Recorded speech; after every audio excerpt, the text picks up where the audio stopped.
Once again, thank you to Nancy, CPA Nancy Amuge Owino. Thank you for chairing the session.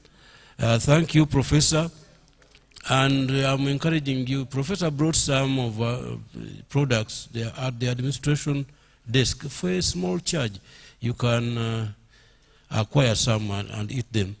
Having said that, I pity most people of you here. When the professor was describing the taste of meat of a day, of 2 days, it seems you people distinguish this. For me, you bring meat, I eat. There's no saying this one was slaughtered yesterday, this one in the morning, no. But it seems some of you mind these things. Now, this is a very urgent announcement. For those people who wanted to have a screening of cervical cancer, the team is here for the next 1 hour. They are available in Bwindi Hall. Bwindi Hall is around the reception. Now, there are two partners, or I like partners better than sponsors. There are two partners to this forum whom we need to recognize. CPA Emmanuel Mugaga, come and receive our appreciation to UNOC for the support they have rendered to this event.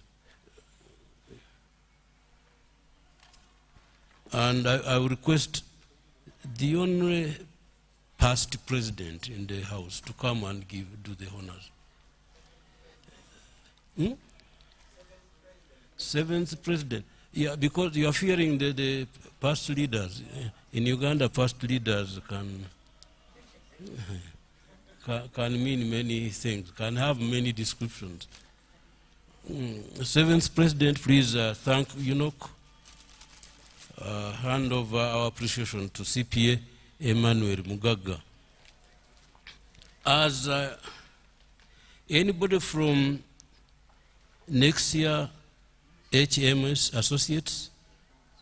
Anyone? Because we tried to look around and we didn't see anyone. If there's no one, then JB Ntangare, come and receive for next year HMS Associates, Certified Public Accountants. Hey, Mr. President, there's another partner being represented by JB Ntangare. Next year, HMS Associates. Convey our appreciation, JB, to those. Oh, thank you, Mr. President. By the way, there's an incident which happened during the presentation. There was a microphone here which kept falling apart in in bits and pieces. What I noticed about that microphone is that it had a red top. Is that a nomen about Uganda? Because it kept falling in bits and pieces until, and the owner didn't mind actually. It kept falling, 10 minutes, another piece falls.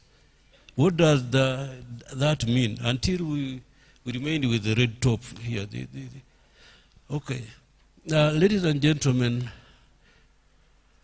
I would like to invite Mr. Alan Kayongo, our rapporteur. As you come, I will tell you the person who you need to watch, his body language, his movements, because the person, your predecessor, he has gone on to greater things. So you should start practicing. You never know, maybe 2026, 2027 there, we will be referring to you as the PSST. Do we have? Okay. Maybe 15 minutes? Is that so much? Yeah, try to do 10. 10, okay. Okay, thank you, sir. And good evening, colleagues. I'm just going to rush through the... Alan Kayong is my name once again from the National Planning Authority, presenting on behalf of the rapporteur's desk. So I'm just going to rush through some of the key insights which have been coming through the day's discussions, and just to give an update on the participation and attendance. 656 participants for the day, 426 were here physically, 230 were online, just a little deep in terms of the presentation or the attendance from yesterday. And everything has been good, save for maybe, say, the little time lag effects in the morning. If we concentrate on the presentation of standardization of Uganda's products, which was presented by Mr. David Ebiru, he gave a number of insights, critical to note. He gave the different roles of UNBS, which included development of standards, ranging from indigenous standards, ESC, and then international standards. UNBS has a total of 4,548 standards. The other roles included conformity assessment of products, regulation of weights and measurements, market surveillance, and then provision of training and advisory. He also highlighted the importance of standards in economic transformation, which was the theme of the presentation. And critical to note, he talked about competitiveness, standards enhance market access, they promote exports, especially if the country is on its side drive of export promotion, but also import substitution. Then they are critical in the research and innovation agenda. Important also in industrialization, health for the citizens, and then fighting counterparts. When we reach the reasons for non-conformity or non-compliance of standards, you know, he highlighted the poor culture or ethics of quality, and one aspect to think about in terms of policies, you know, to design policy towards mindset change. The perceived cost of high investments in quality infrastructure. He talked about incorporating the aspect of standards within the production planning process. Knowledge, technology, and skills gap.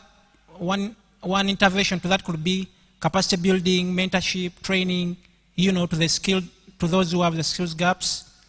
Capacity of regulators and enforcement agencies. He also highlighted the professional bodies regulations, given that sometimes regulation is not just done by UNBS, but also by some other professional bodies, maybe say those in the medicine and the drugs sector.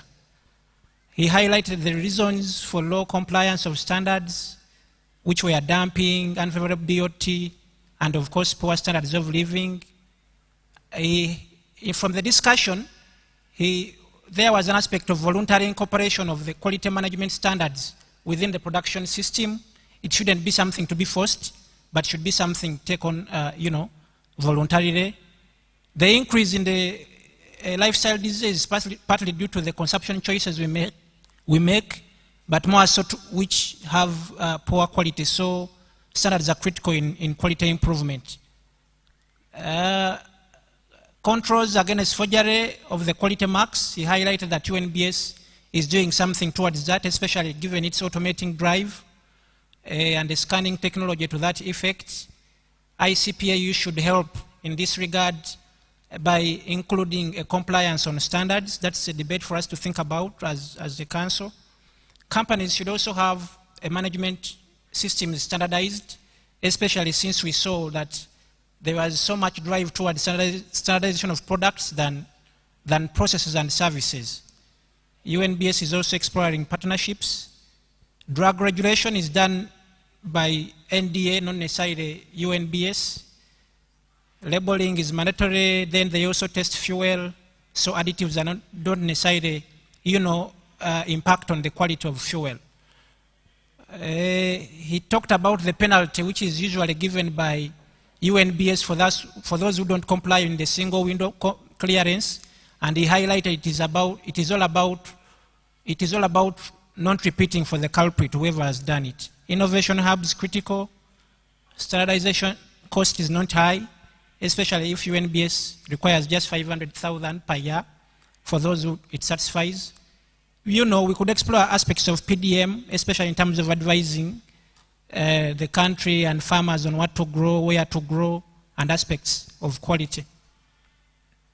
Beyond the expiry date, an aspect of shelf life came through. Regarding accidents, he put this to Ministry of Works and Transport, and the Commissioner also talked to it when he came here, and he talked about the regular inspection which is undertaken by UNBS, beyond just giving the quality mark on a yearly basis. UNBS develops standards based on demand, so he encouraged others, to go and meet up with UNBS to see that they develop the quality marks together. Transport, I'll rush through this as well. We got a very good presentation from the Commissioner. This pretty much just shows the presentation, so I won't go into it so much, but I will go and we talk about the discussion which came through.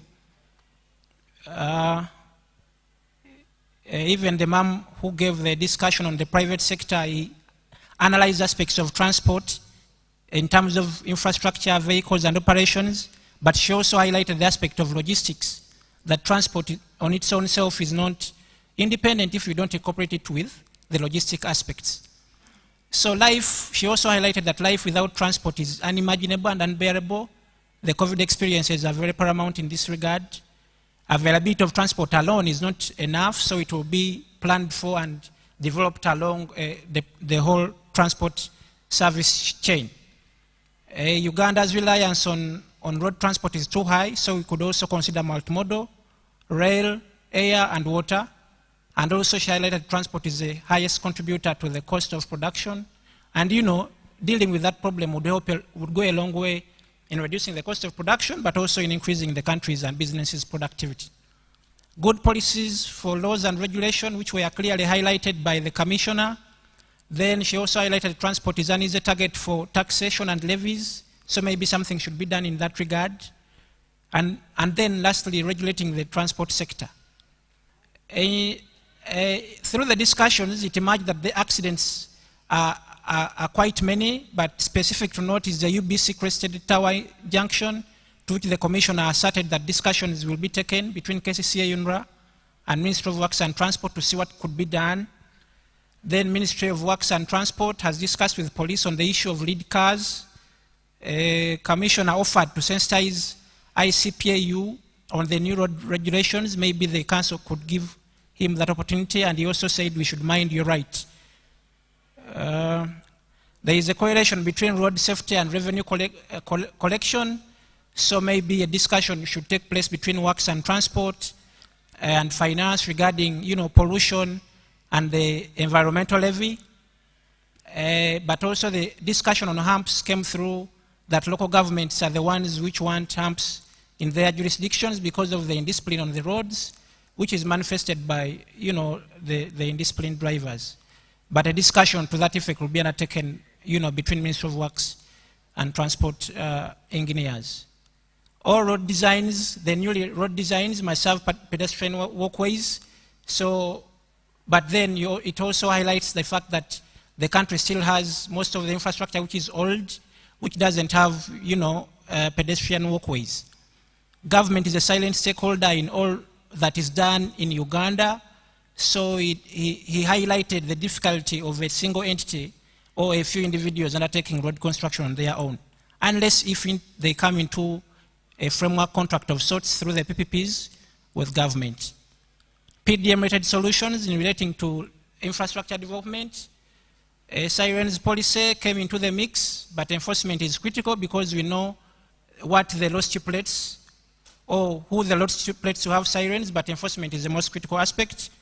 Adequate funding has been allocated for infrastructure development in Kampala and Wakiso, especially since there was some concerns that whereas Kampala and Wakiso are paying so much in terms of revenue, they are getting a tails share in terms of infrastructure development. Willingness to pay study informed the decision for the 5,000 per route expressway toll fee. Comparative studies will be done on the roads across countries. Radar police is handling vandalism. Uganda was initially promoting SGR, but we should focus on the MGR. The last discussion has talked about the aspects of agriculture, especially in the lens of innovation and value addition, which were ably presented by Prof. And just rush through the presentation, I won't go through that, but I will concentrate on the critical aspects where it gave us a few forms of innovation ranging across product, process, service, organization, market, policy, name it.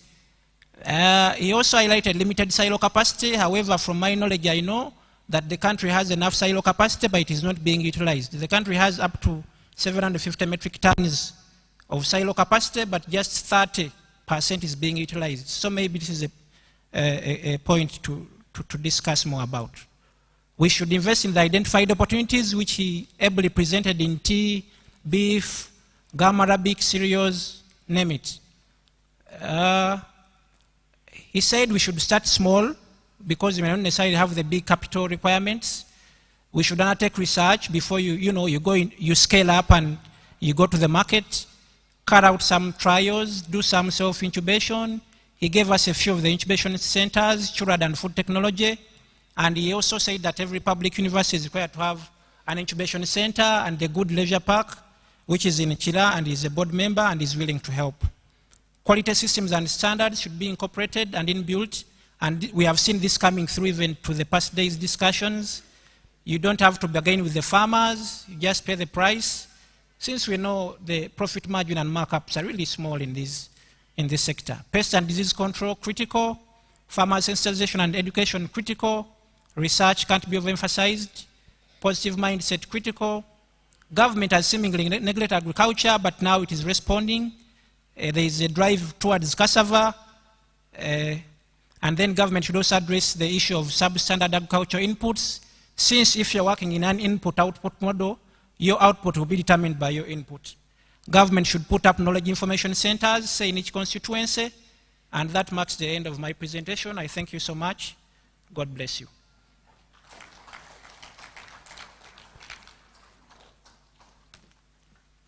Thank you so much, Alan. You've done a great job these 3 days, and I'm sure we all appreciate. So for the moment that we've all been waiting for, it's now my pleasure to invite our Vice President, CPA Josephine Okwakol Osia, to close this 10th CPA Economic Forum. A hand clap, please.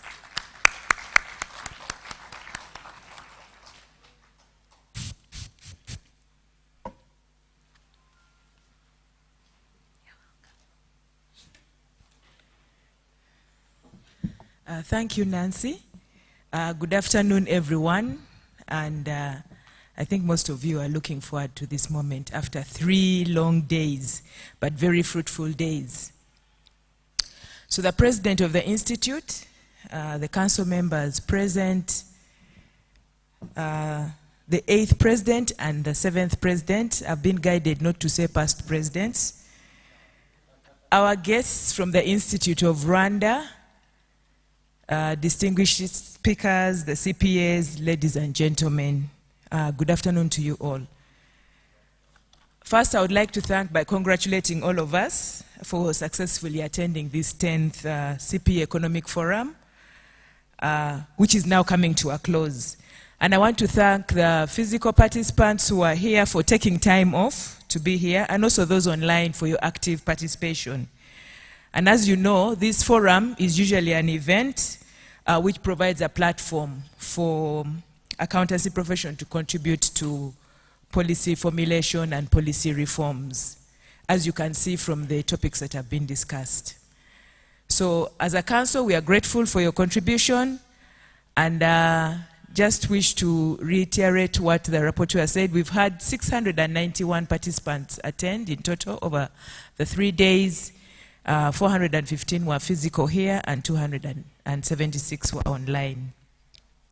So the rapporteuring team has actually captured most of the key aspects of the discussions, and these will then be reviewed and polished into a final policy report, and we'll submit this to the Ministry of Finance. So in terms of development at the Institute, I would like to take this opportunity just to give a brief update on the developments. First and foremost, one of our very own CPA, Keto Nyapendi Kayemba, is serving as a Vice President of the Pan-African Federation of Accountants. And we are hoping that she will be the next president. So, and as you also noticed, our branding indicates that we are now 30 years old. And the institute was founded in 7th August 1992, when the Accountants Act was enacted. So we have a number of activities that we've planned to commemorate that milestone, and we'll call upon you to respond when the calls for participation are put out. In terms of regulation, as you know, we are the regulator. We have started the process of amending the Accountants Practice Regulations of 2019, and we have sent communication to members. Please do respond with any proposed amendments. And among one of the proposed amendments in there is the issue of fees charged by accounting firms. This issue has always come up repeatedly, and we're trying to see how we can address that in line of service to the public interest. So the deadline for submitting your comments is 31st July, which is just a few days away. So please ensure that you share your views. We also have a number of upcoming events. The Accountancy Service Award. This is to appeal to you to nominate individuals that you're sure have contributed to the development of the profession, and also accountants who've added value through service. It's important to recognize and reward those who excel in this area. So please respond to this call as well. The 27th annual seminar is also coming up from 31st August to 2nd September. Please plan to attend, and we look forward to hosting you here again. We also have the 2022 Fire Awards, and we are currently receiving entries, and the award will be held on 9th November this year. The theme for 2022 is corporate reporting, strengthening environmental, social, and governance reporting. So entries are open for entities in business and industry, services sector, and public sector. So our appeal goes to all those in public practice to encourage your clients to participate. We also have the Cpa exams coming up, and examination is one of the ways of sustaining and growing the profession. So we will conduct the 3rd examination diet for 2022 from 12th to 16th September. And this diet is only for the CPAs, and it will only be in Kampala. The final diet for the year will be held 12th to 16 December for all courses and at all centers.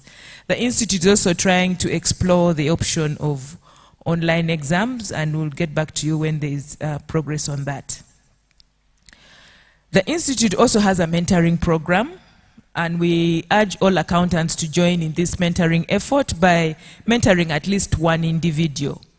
And in this way, you'll see how we'll be growing the skill, and it is through such activities that accountants can contribute to economic development through skilling Ugandans, and particularly the accountancy profession.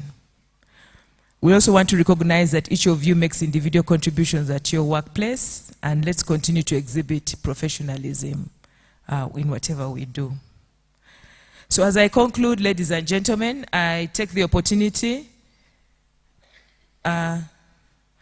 to thank the team that has that put this all together.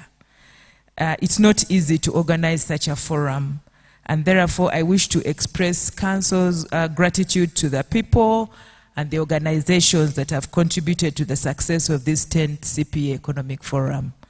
And particularly our sponsors, thank you very much for always partnering with us. The speakers who are always willing to come when we call upon them. Events Management Committee, who's led by CPA David Serebe. You as participants, but also particularly I want to recognize the chairperson of the Members Committee of Council, Mr. Ronald Mutumba, who's here with us. Yes, so thank you very much for putting this together for the members. And then last but not least, our service providers and the Secretariat. I think a round of applause for the Secretariat for the work that they do. at these conferences. So I thank you all for attending the forum, and I now declare this 10th Cpa Economic Forum closed for God and my country.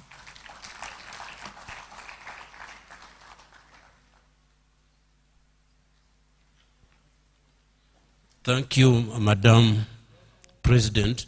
Now, the information I'm going to give to you, you can use it as you wish. Dinner will be at 7 at the poolside. So use that information however you want. The only rider I can put is that please come smartly dressed and hang the name tag across your neck. Thank you. You've been a great audience. You've been great to work with. God bless you. Thank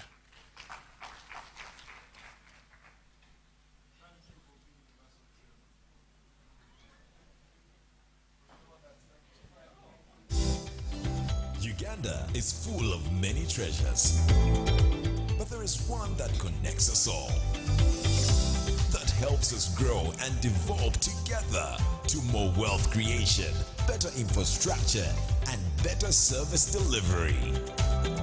That's why UNOC, the Uganda National Oil Company, is here to manage the commercial aspect of the petroleum sector on behalf of the state. UNOC, your partner in Uganda's oil and gas sector. It's time to break new ground. To get up and be counted. To take your seat at the table. To make your mark. Now is the time. To boss up, hustle up, level up. Take your business to the next level. Sign up for the online NSSF High Innovator Business Academy. Visit www.highinnovatorbbusinessacademy.nssf.org to upskill yourself and stand a chance to win up to $30,000 USD in seed funding. The High Innovator program is an initiative of NSSF in partnership with MasterCard Foundation, implemented by Outbox. NSSF, a better life.